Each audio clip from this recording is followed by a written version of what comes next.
Hi folks, I'm Nathan with Two Guys and a Ride, and welcome to our how-to video on the 2017 Ford F-150, and this is the XLT trim level. Today I'll be covering the driver's information and infotainment screens. I'll do a general overview, show you how to access information, and do a deep dive. Let's get started. Today we're working with our friends at Chuck Spaeth Ford in New Ulm, Minnesota.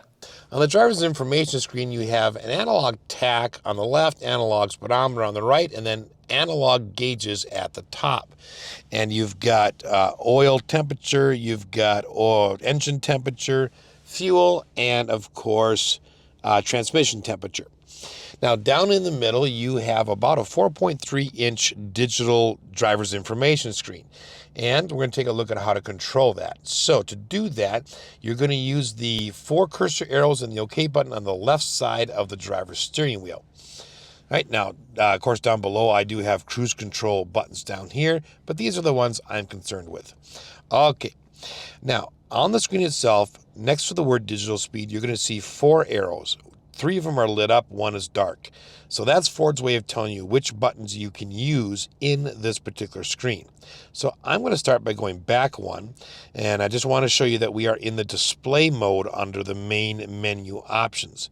So I can either press OK or the right arrow, and now here are the screens that I get. I get digital speedometer, engine information, my key status, distance to empty, transmission temperature, tire pressure, and then I'm back to digital speedometer. And of course, I can just press OK here to switch it to kilometers per hour, or press OK to go back to miles per hour. To go back, I'm going to use the left arrow. I'm going to go down 1 to trip and fuel. Press the OK button. I've got trip 2. I'm going to go down again. I got fuel economy plus distance to empty. And you got fuel history for the last 30 minutes, average miles per gallon, distance to empty, and then, of course, on these screens, you can press and hold OK to reset things.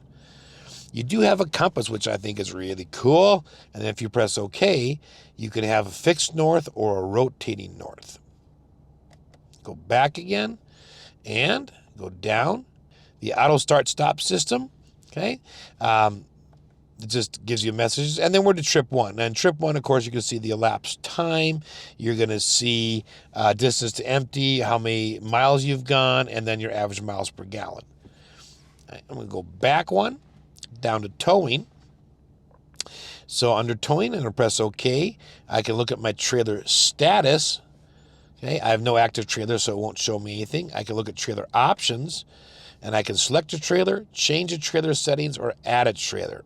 Okay. I'm going to go back. I'm going to go down to the connections checklist. Okay, so it gives you either a conventional checklist, fifth wheel checklist, or a gooseneck. And then if you click on it, it just takes you through and asks you questions.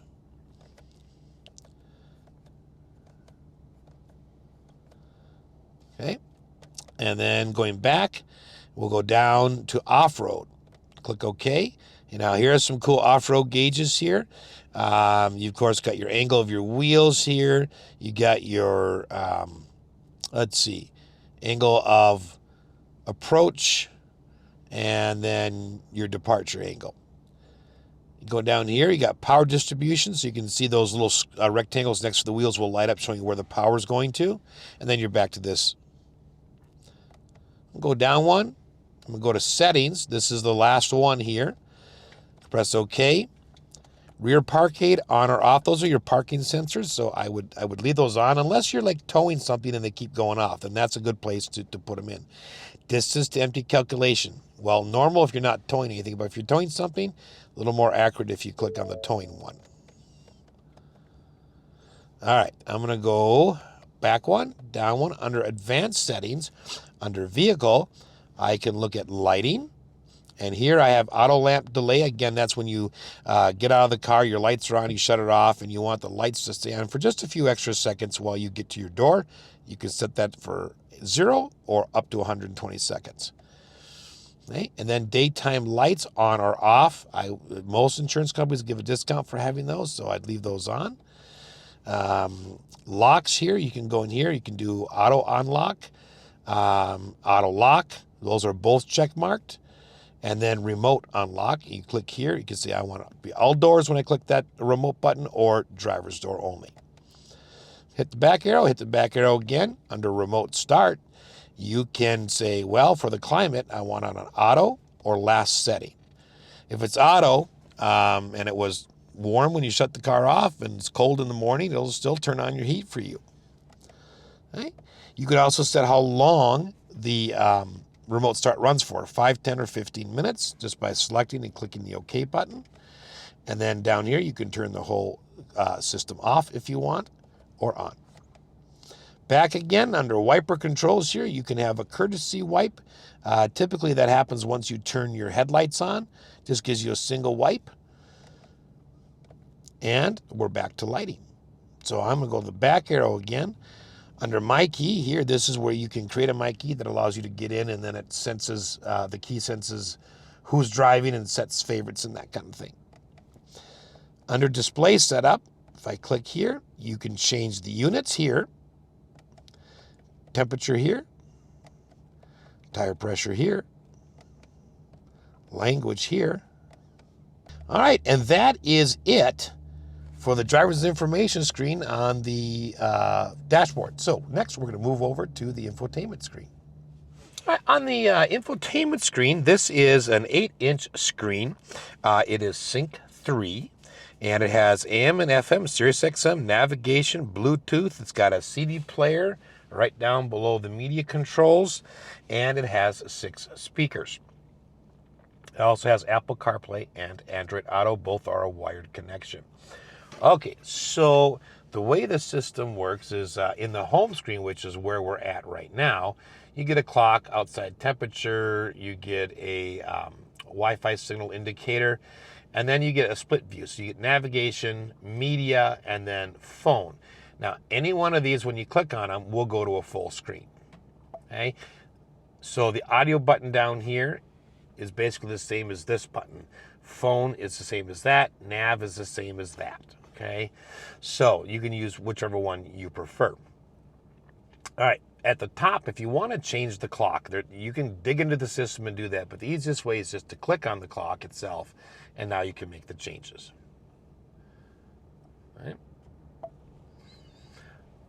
All right, let's start with audio.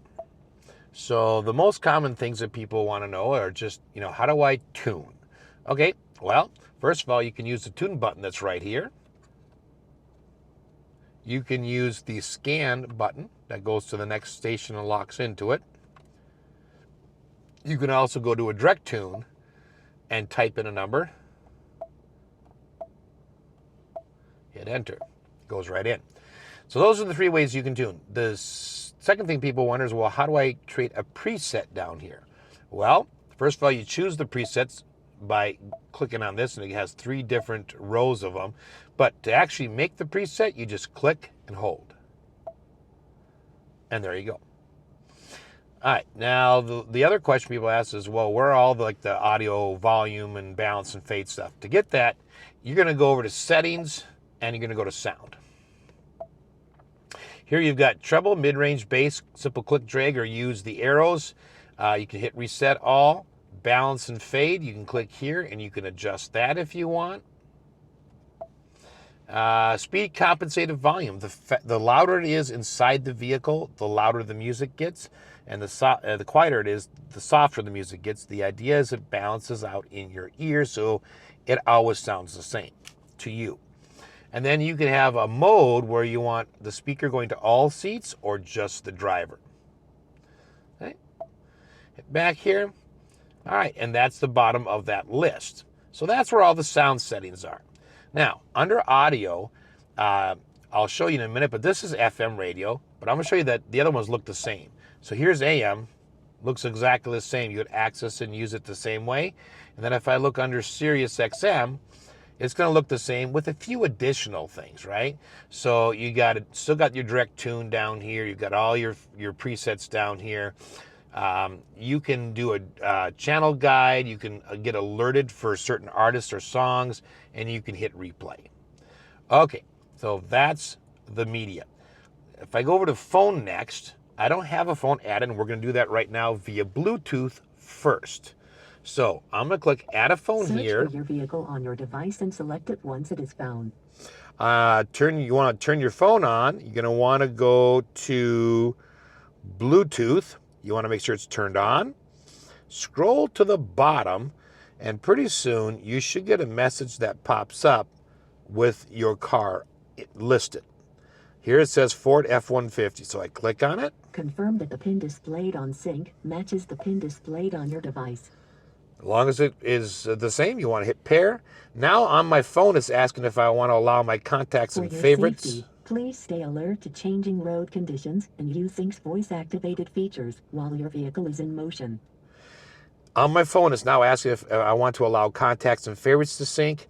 I'm going to click Don't Allow, but if this is your car, you want to click Allow. You can set your phone as a favorite, and you can have auto download contacts. I'm going to turn that off just because it's not my car. Hit Finish.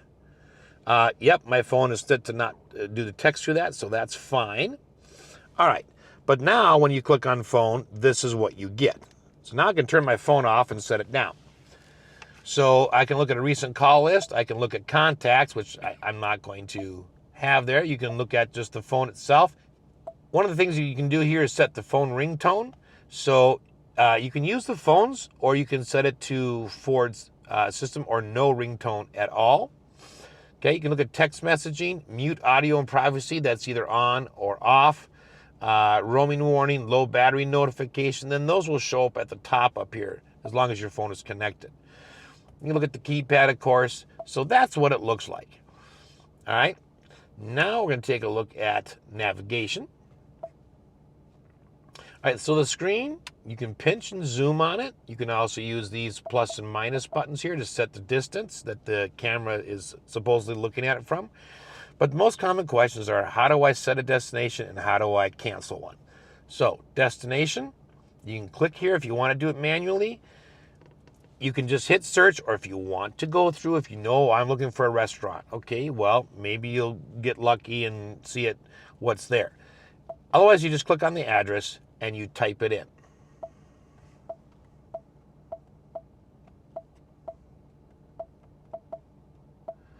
Okay, Dairy Queen. Click on one. Ooh, that one's close. All right, and then you can just hit start. Notice that there's that the phone icon comes up when you do that search before you hit start, and that way you can actually call the place and check if they're still open or what their menu is or whatever. Most of the time, I would tell you that using voice command to programming your route is the faster and easier thing to do. However, on a 2017 version of Sync 3, it's not. So I would stick to using the screens and try to program things before you go, because it can be done, but it needs to be very specific language. You have to open navigation, you have to look at POIs, and then from there you can dig into it. But it's not as easy as, say, on a 2019 Sync 3 system where you can say navigate to McDonald's and it just does it. All right, so this one takes a few more steps. But that's navigation, that's how you program route, that's how you cancel it. I'm going to show you real quickly. If you look under menu here, you can look at, how does my screen look? Do I want a full map, which you currently are viewing, or exit highway information? Now, this whole half of the screen is taken up by exit information. Okay, I don't particularly like that. And that's just a lot of things in your screen, so I would leave it a full map, but it's there if you want it. Okay, also, you can look at navigation settings. These are one-time settings. So you sit in your driveway and you just kind of go through them. So do I want my map to look like a 3D city model or not? Click on or off. Breadcrumbs. Well, navigation sometimes doesn't have a street that you're on.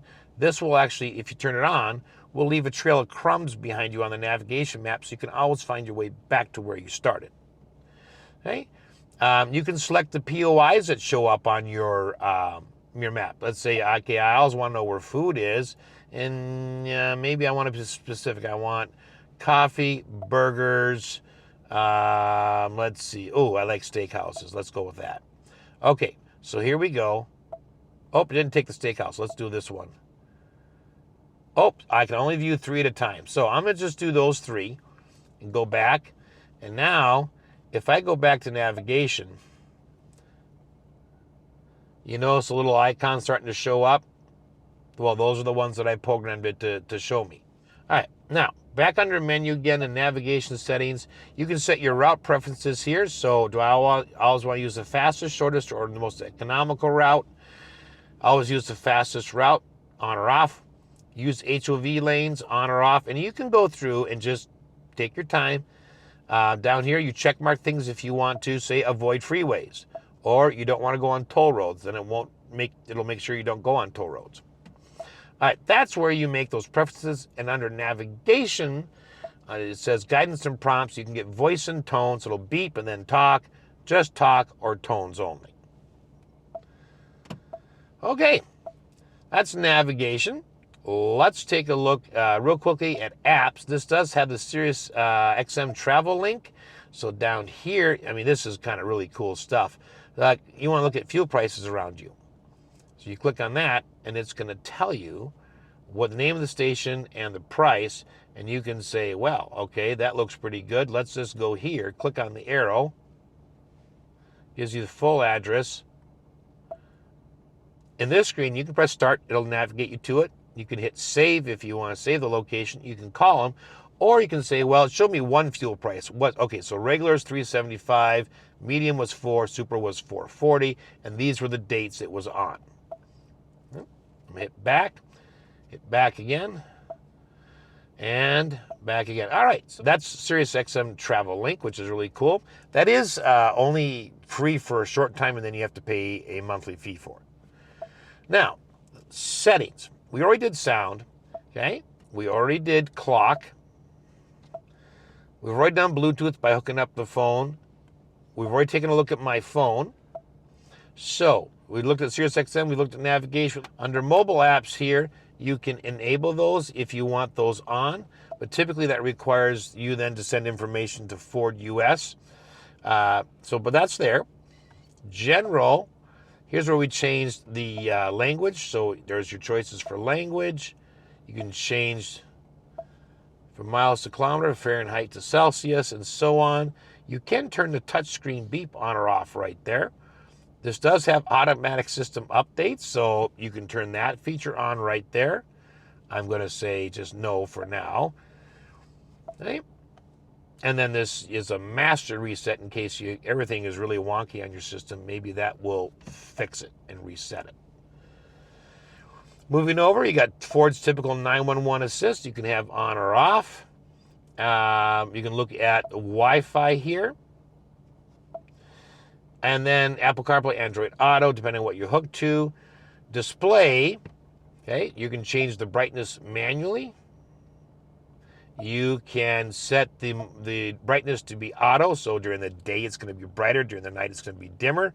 Or you can set it, I always want it brighter, or I always want it darker, or just off completely. All right, so I'm going to go back here. I'm going to go back here. Under Vehicle. So here you have your door keypad code. And this is, even when you buy it new, but especially when you buy it used, okay, this is where you're going to you have to enter the factory one, and then you can enter the one that you want. Okay, and usually your dealer should have that one. All right, camera settings. Enhanced parking aid. See this little sensor right up here? If I turn that off, those disappear. Rear camera delay allows the rear camera to stay on when you could come out of reverse into drive up to about 5 miles an hour. All right, let's see. Voice control. Well, here you can have an advanced mode on, and that allows you to interrupt the voice command mid-sentence. If you want phone confirmation, you can click that on. And then if you want to see a voice command list, which I would strongly suggest leaving on, especially on an early system of Sync 3, that would be good. You do have a valet mode in case you want to have a valet park your truck for you. It limits certain things like volume on the radio and access to certain things. All right, so the last thing I want to show you is two things. Are the backup camera. So you do have a full screen backup camera, the swivel guidelines, you can see them ghosting out there. And then you have the parking sensors that go all the way around, which is really, really nice. If you hit the plus sign, you get a hitch view and a guideline for the hitch. And that does swivel according to your steering wheel. Those are really handy things if you ever back up to a trailer. All right, I'm going to put it back into park, and the last thing I want to show you, of course, is Apple CarPlay. To do that, you do need to physically hook via a USB cable. So I just plugged my phone in via USB cable, and on my phone it says, do I want to allow CarPlay with Sync 3 while phone is locked? Yes. Otherwise, you can't turn off your phone. If you do it, it'll disappear. Hit continue on here, hit agree, shut my phone off. I can now set my phone down and let it charge. Okay, if you've never used Apple CarPlay or Android Auto before, they work very much the same, okay? You're just going to have a little different look. But basically what it does is it takes any app from your phone that will work in the car's infotainment screen and throws it up on the screen and allows you to control it from here. So the idea is you don't have to pick up your phone. Okay, there's your phone there if you want to make phone calls. There's your music. This is most recently used apps. Okay, so right now it's showing Apple Maps, but look at this. Even though the car has navigation, perhaps you prefer to use Google Maps, which is constantly updated, or Waze. Okay, I've got Pandora on there. Different, let's see, Amazon Music, audiobooks, just so many things on there that it's just a click and use. Okay, now this is the app view. If I press this button or swipe to the right, I'm going to get a split view. So here's Google Maps, Home. That's a home button for Google Maps, by the way. And this is, of course, media from my phone. Okay, if I press that again, I get back to this screen. The Ford Sync button allows you to go back to the Ford system. And now you notice Apple CarPlay is right in my shortcut tray down here. Now, the nice thing about having Apple CarPlay is that you can use voice command from your car to control. For instance, Pandora Radio. If I want that to play on my phone, it's a click and hold until you hear the little ping from the Google Assistant or Siri. And then you can tell Siri to do whatever you normally tell Siri to do, like this. Open Pandora. And there we go. And if I want to open something else, open Google Maps. And there we go. So really, really nice system. I'd encourage you to sit down and take a little time playing with it. But I think once you do, if you've never used it before, I don't think you'll ever go back to Bluetooth again. All right, well, that is it for the infotainment screen and the driver's information screen on the 2017 Ford F-150 XLT. Thanks for watching. I hope this has been helpful.